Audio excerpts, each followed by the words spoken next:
Brian Simmons versus Victor Alexander versus others. Part 1 to 3. Hello and welcome. We are the Ministry of the Real Truth. In this particular video that we are presenting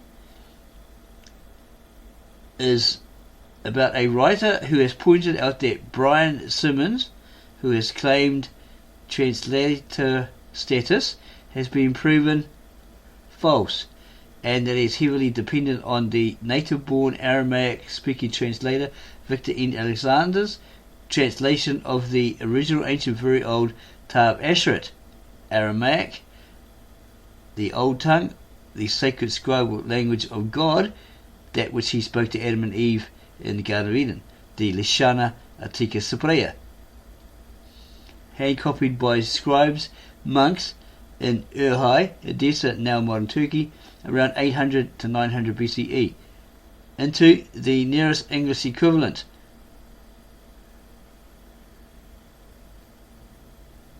His website was formerly va.com, but it was downed in around 2016, of which we revived and have brought to all through our YouTube channel, the Ministry of the Real Truth.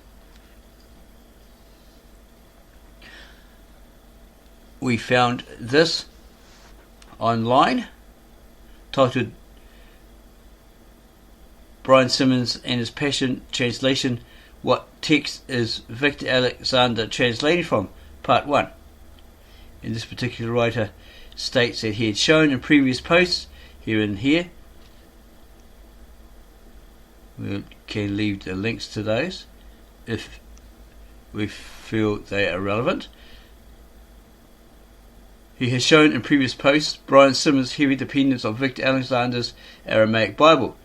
When Simmons claims to be translated from the Aramaic text of the Peshitta, it turns out that most often he is taking his text from Alexander, at least in Galatians, which is the first and only book that this person has researched in detail so far. Alexander's sacred scribal language of the Scriptures. This writer has also pointed out Alexander's eccentric claim to be translating from what he calls the Lishana Atika Sabrea, or the sacred scribal language of the Scriptures. And that is as follows. However, Lishana Atika became the Lishana Sabrea, scribal language. This is the sacred scribal language of the Scriptures, which the Hebrew prophets used and the apostles of Joshua Mashiach, which Jesus the Messiah, used. In fact, it is the language Yahshua Mashiach read the Scriptures from in all the synagogues and temples that he visited when he came to the world. This translation has been made from the Lishana Sabrea, the sacred scribal language of the Scriptures. This is the only Bible that has been translated from scratch using this language as the source material. In the same post, this person cited Alexander's unwillingness, expressed in a short blog post dated 15th February 2014, partway down the page, to reveal what are the source documents for his so-called translation. Many people who have asked Victor Alexander to defend the authenticity of his translations, source documents, want to see proof. However, Victor Alexander states here, he knows that even if he were to show them a 2,000-year-old manuscript in his hand and do a carbon-14 test in front of everyone's eyes, none of them would believe it still. The truth has been denied for so long that it would literally take Victor forever. And the writer states, on occasion he seems to imply that he may have an ancient manuscript he is translating from, but here again in a blog post dated a few weeks earlier, 30 December 2013, partway down the page and entitled Proving the Authenticity of the Scriptures, he appears unwilling to specify what it is. And Victor Alexander here states that he didn't need to prove that the manuscript that he was translating from is the oldest found.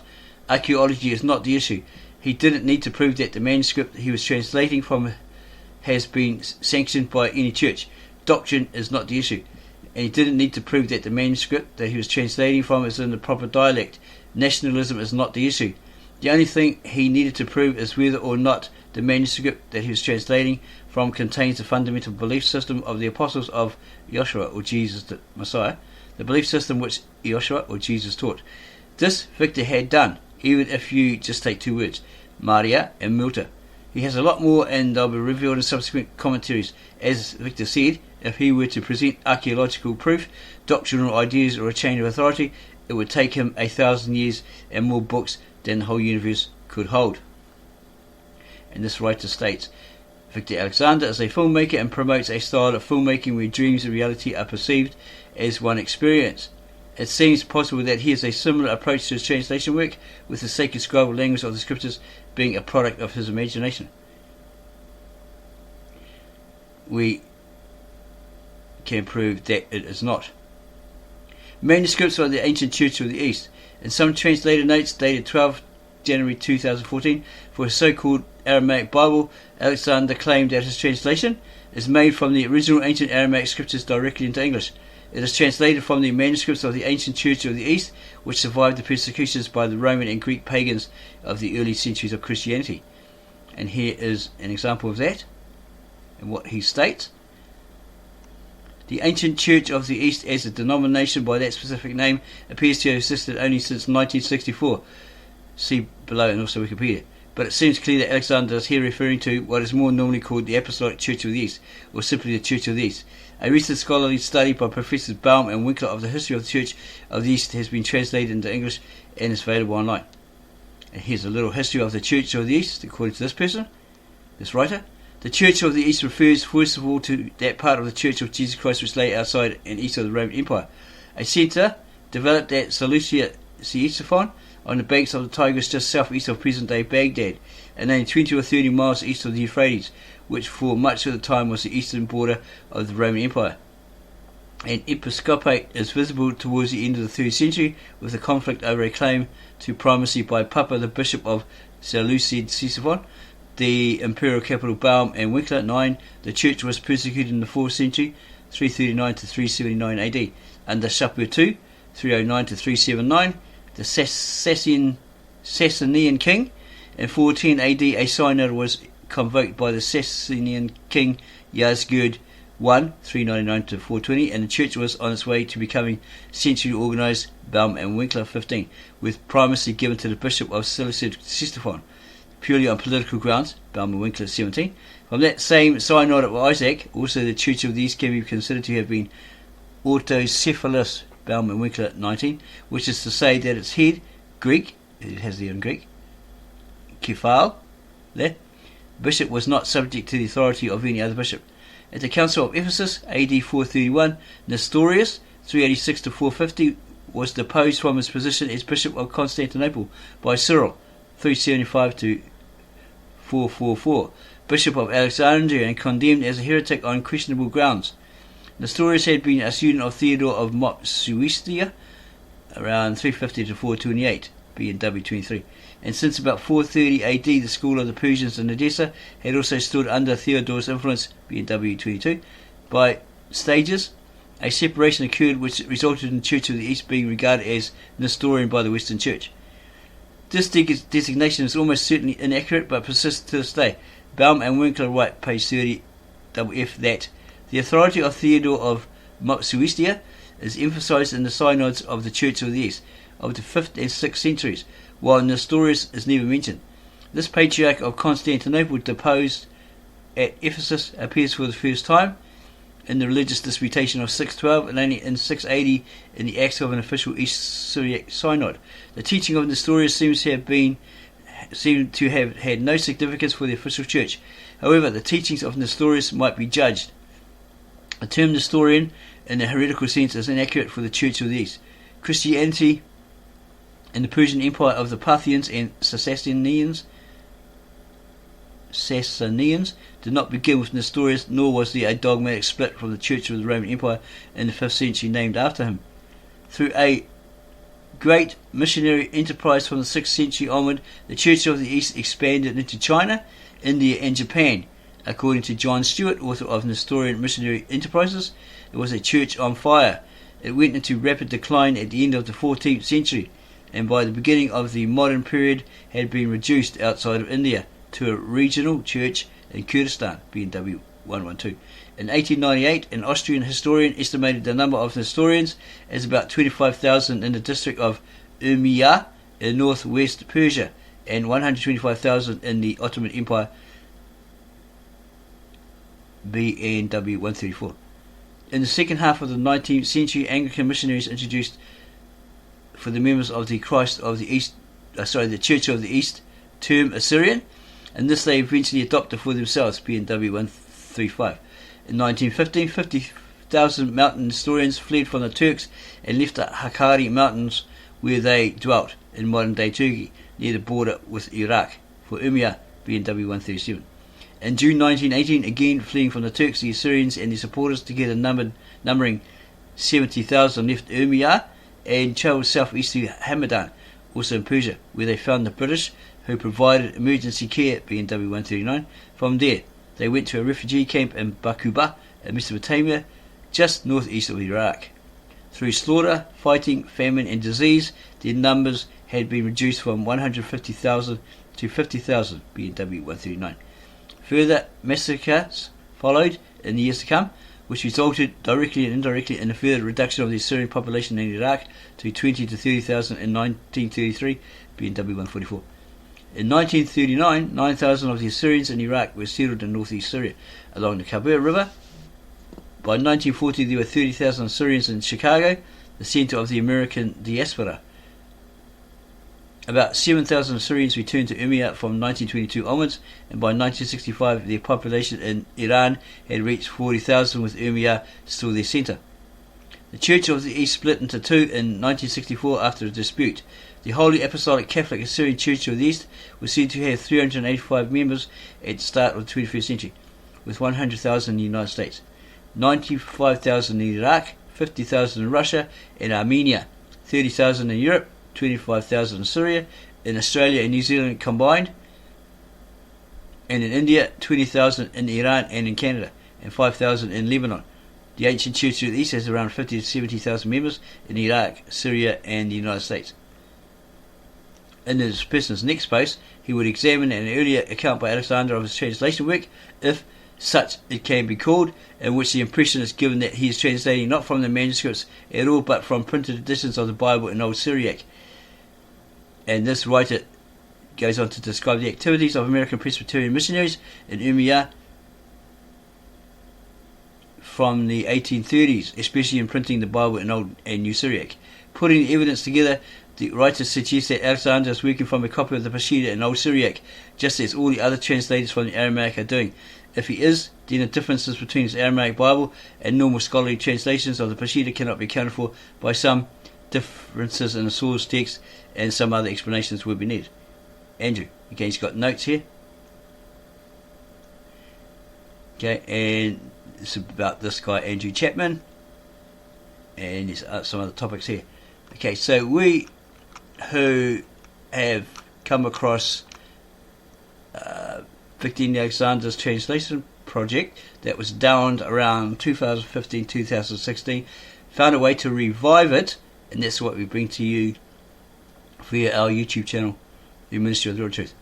This person has not enough information, we believe, to claim what he claims. Okay, so we found on that particular translation project, that website, va.com, which we revived, as you mentioned, this. Ancient Aramaic New Testament, Christian Confession. This is what they don't know. This particular Chapman guy does not know. One of the first ideas that Victor Alexander had regarding the approach to translating the Bible was to avoid reading the existing Bible translations thoroughly before translating. He did not wish the translations from the Greek or Latin versions to influence him. He wanted a fresh impression as much as was possible.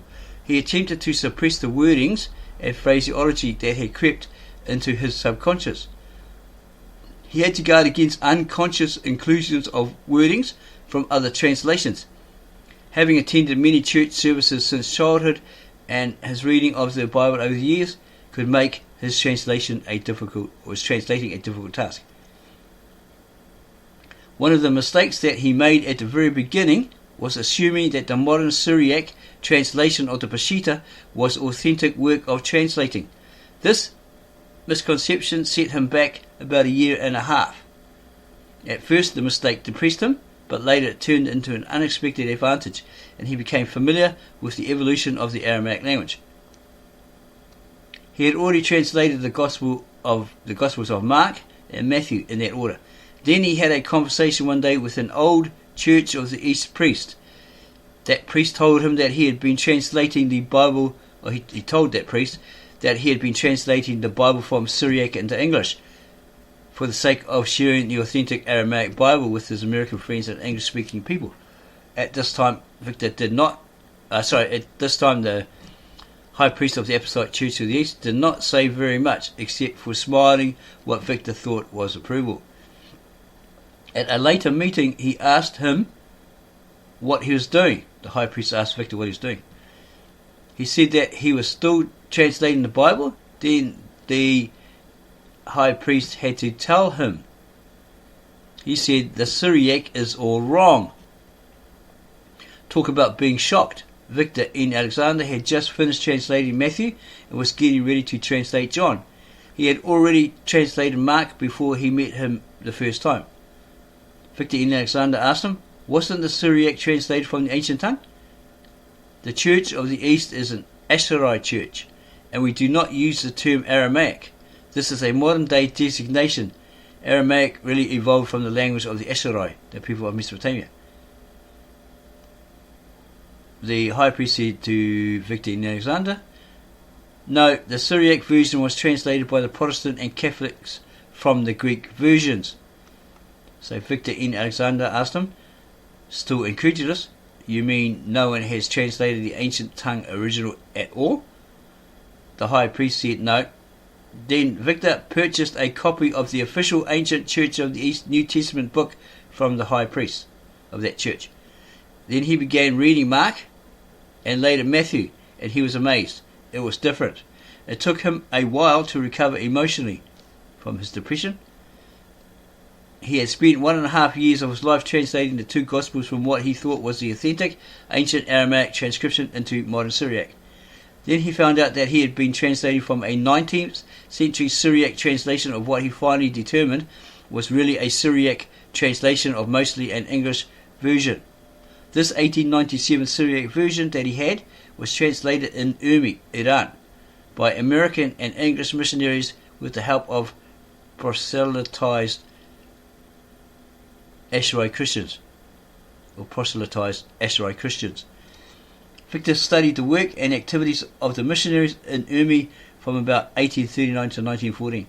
He made some interesting discoveries. The ancient Church of the East, being impoverished and its people barely surviving under Islamic oppression of the crumbling Ottoman Empire, had allowed the missionaries to enter their villages in North Iran and southeast Turkey. They preached to them their modern religions. The missionaries from the West came in and established schools and churches and medical facilities. They learned the Syriac Aramaic vernacular and wrote up a grammar for the people. As a result, everyone could now read the Bible in their modern vernacular, which until then only priests of the ancient Church of the East knew how to read. The ancient Aramaic scripture has been passed down to them from the Apostolic Age. The Church of the East had retained the ancient Aramaic in their liturgy when celebrating Mass and conducting official church services. The Bible itself was read in the original ancient Aramaic during church services. The priest explained it to them in their modern Aramaic vernacular through brief sermons. By this date, there were no major theologians left. In comparison, the Catholic Church has always had priests that knew Latin. The Church of the East priests of this period did not know ancient Aramaic that well. However, the Catholic Latin version was a translation of the Greek, which is itself, by definition, a translation of the words of Jesus Christ spoken in ancient Aramaic. In contrast, the Church of the East, at least, had the original ancient Aramaic scriptures, hand-copied without any changes from the original tongue. So that's the sacred, scribal, Lishana Artica Saprea, the language of God, spoken to Adam and Eve in the Garden of Eden, by God. Judging by the thousands of idioms that only make complete sense in the Aramaic, there is no doubt as to the origin of the ancient Aramaic New Testament. The ancient Church of the East, ancient Aramaic New Testament, is the original gospel of Jesus Christ. All others are translations.